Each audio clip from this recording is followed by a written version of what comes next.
মাহেমদিনা Islamic record lab. নাহমাদুহু ওয়া নুসাল্লি আলা রাসূলিল কারীম, আম্মা বাদ।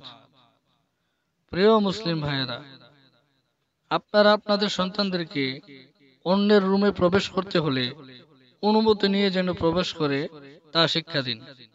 কেননা এটা খুবই লজ্জার বিষয়।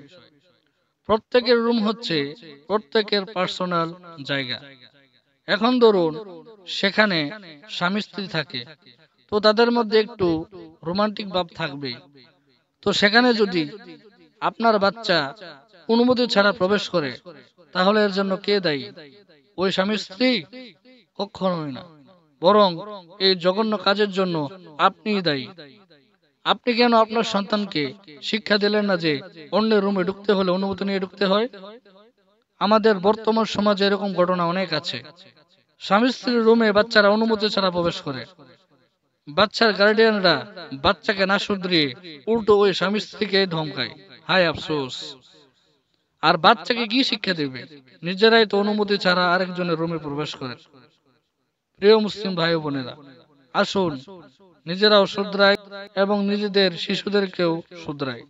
আল্লাহ তাআলা আমাদেরকে উক্ত কথাগুলির উপর আমল করার তৌফিক দান করুন। আমিন।